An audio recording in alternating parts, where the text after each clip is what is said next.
कोल India के कामगार क्षेत्र में कामगार नेता फ्रांसिस दारा ने अपने कार्यों से एक अलग ही पहचान बनाई है और वही कामगारों के हित में एक कदम उठाते हुए उन्होंने अपने समर्थकों के साथ भारतीय मजदूर संघ में प्रवेश किया।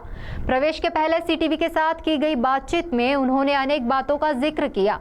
तो आइए सुनते हैं इस मुलाकात के दौरान तथा प्रवेश कार्यक्रम के समय उन्होंने उपस्थितों को संबोधित करते हुए क्या कहा।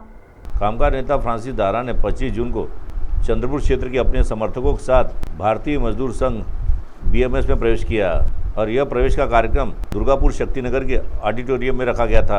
गौरतलब है, फ्रांसिस दारा की पहचान कोल इंडिया में कामगारों की समस्या को लेकर लड़ने वाले एक जुझारू नेता के रूप में है तथा उन्हें कामगारों के कानून के संबंध में काफ़ी अध्ययन रहने से कामगारों की समस्या का निराकरण करने में उन्हें मदद मिलती है। फ्रांसिस दारा ने इसके पहले एचएमएस संगठन में वेकुली के महामंत्री भी रह चुके हैं और फ्रांसिस दारा के बीएमएस में प्रवेश होने से बीएमएस संगठन को और मजबूती प्रदान होगी, इससे नकार नहीं जा सकता। इस प्रवेश कार्यक्रम में मंच पर भारतीय मजदूर संघ चंद्रपुर एरिया के अध्यक्ष एनआर देशमुख, बीएमएस के डब्ल्यूसीएल स्टीयरिंग कमेटी मेंबर आशीष मूर्ति, साथ ही एबीकेएमएस जेबीसीसीआई मेंबर सुधीर गुर्डे, समन्वय समिति डब्ल्यूसीएल नागपुर के जयंत आसवले, वेलफेयर डब्ल्यूसीएल के एपी सिंह, विवेक आमटे, कुंवर सिंह ये भी मौजूद थे। भारतीय मजदूर संगठन के प्रवेश के कार्यक्रम के पहले कामगार नेता फ्रांसिस दारा ने सीटीवी के साथ बातचीत की। तो आइए सुनते हैं इस मौके पर सीटीवी प्रतिनिधि के साथ बातचीत करते हुए उन्होंने क्या कहा।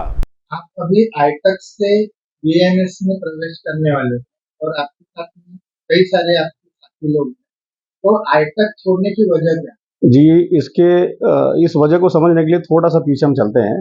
मैं इसके पहले एचएमएस में था और एचएमएस में उस समय भारत में हमारी पहली ट्रेड यूनियंस में इलेक्टेड बॉडी थी जो बैलेट पेपर पे चुनी गई और उसमें मैं महामंत्री बना। उस कार्यकाल में काम करते करते कुछ ऐसे वैचारिक मतभेद हमारे हुए जिसके वजह से मुझे एचएमएस छोड़ना पड़ा।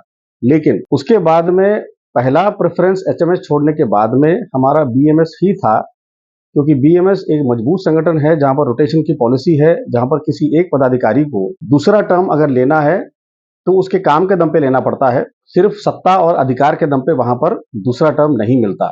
इसलिए हमारा पहला चॉइस बीएमएस ही था।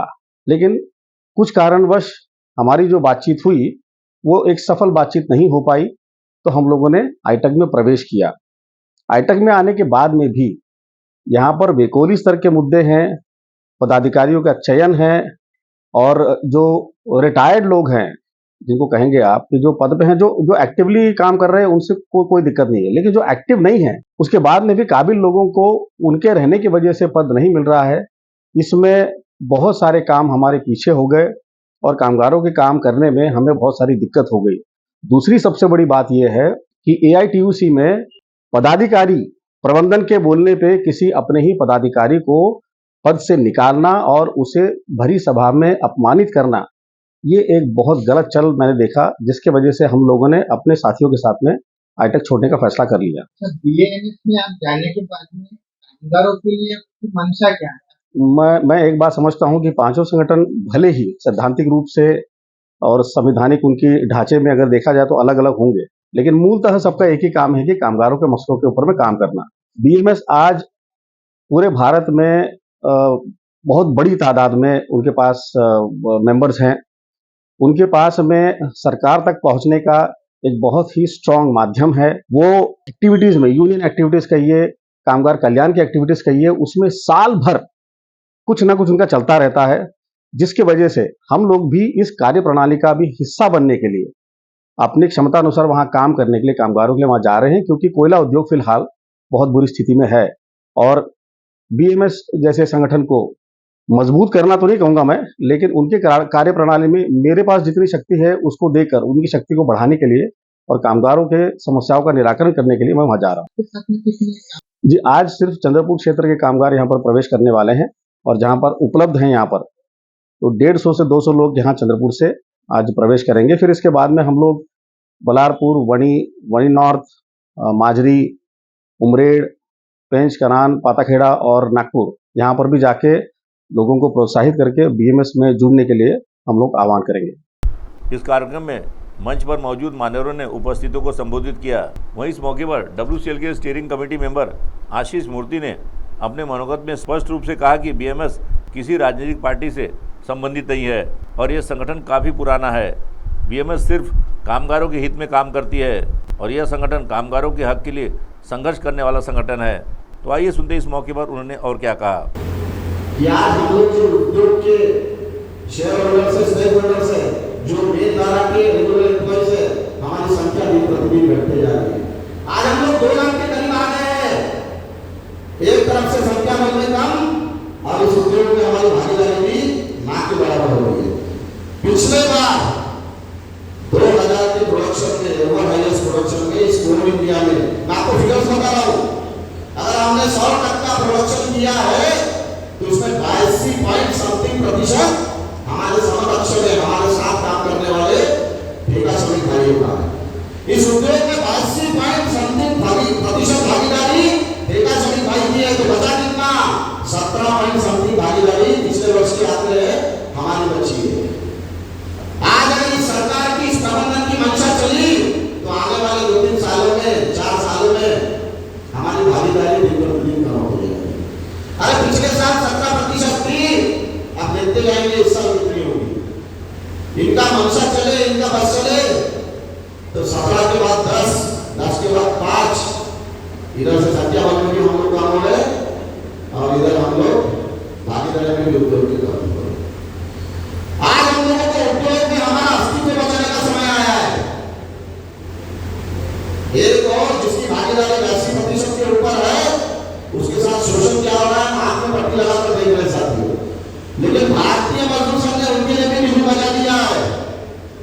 आगामी जुलाई माह में एक जन आंदोलन के रूप में भव्य दिव्य आंदोलन दिल्ली से लेकर दिल्ली तक करने की मंशा भारतीय मजदूर संघ ने बना ली है, उसकी रणनीति भी बना ली है। किसी ने कहा है भारतीय मजदूर संघ की ये सरकार है, वो सरकार है। मैं आप सबको वरिष्ठों के सामने मंच पर बताना चाहूंगा साथियों, जो सरकार कामगार के साथ खड़ी है वो सरकार भारतीय मजदूर संघ की। कामगारों के लिए जो काम करेगी भारतीय मजदूर संघ की वो सरकार है, बाकी कोई सरकार नहीं। किसी ने खुद कहा है पिछले कुछ दशक में भारतीय मजदूर संघ, भारतीय जनता पार्टी की सरकार है तो भारतीय मजदूर संघ कुछ नहीं कर रहा है। आप बनने पड़ता कर देखो, इतिहास गवाह है। इस वेपुली मुख्यालय के गेट पर अगर किसी ने जन आंदोलन किया है तो मात्र भारतीय मजदूर संघ। वहीं इस मौके पर उपस्थितों को संबोधित करते हुए फ्रांसिस दारा ने अपने साथ आए हुए साथियों का उन्होंने विस्तारपूर्वक परिचय दिया। साथ ही उन्होंने यह भी कहा कि एकमात्र बीएमएस यूनियन ही ऐसी है जो कामगारों तथा अपने पदाधिकारियों के पीछे डटकर खड़ी रहती है और मुसीबत में अपने कामगारों का तथा अपने पदाधिकारियों का हाथ नहीं छोड़ती। तो आइए सुनते हैं इस मौके पर अपने अनोखे जोशीले अंदाज में उन्होंने क्या कहा। तो ऐसे कार्यकर्ता हमारे पास रहने के बाद में आज हमने जो फैसला लिया है वो इसलिए लिया है कि अगर हम निष्ठा के साथ में अगर यहाँ पर काम करेंगे, क्योंकि यहाँ पर सबके अपने अपने आपके कमिटीज हैं, रजिस्ट्रेशन नंबर अलग है, लोग ही डिसाइड करते हैं कि आपका नेता कौन होगा। काम करेंगे तो लोग डिसाइड करेंगे, एक और मौका देंगे, काम नहीं करेंगे तो उतार देंगे। तो लोगों के हाथ में जहाँ पर सत्ता है किसी पदाधिकारी को चुनने का और नहीं चुनने का, वहां पर मैं स्वेच्छा से इसलिए जा रहा हूँ क्योंकि मुझे पूर्ण रूप से विश्वास है कि अगर मुझे वो सभी सहकार यहाँ से मिला और यहाँ से मिलने की मुझे पूरी उम्मीद है और आश्वासन उन्होंने मुझे दिया है और मुझे जानते भी है। आशीष मोदी जी को अच्छे से जानते हैं, भटाड़ी वालों के साथ में काम किया है। आज बड़ा भाई का और था, आज छोटे भाई बड़े पद पे है, तो बड़ा भाई आज छोटे भाई की ताकत बढ़ाने आया है। इस प्रवेश कार्यक्रम में बड़ी संख्या में संगठन के पदाधिकारी तथा कामगार वर्ग मौजूद था, जिसमें महिलाओं की भी विशेष उपस्थिति थी। सीटीवी के लिए हमारे प्रतिनिधि वैभव गारकर की रिपोर्ट।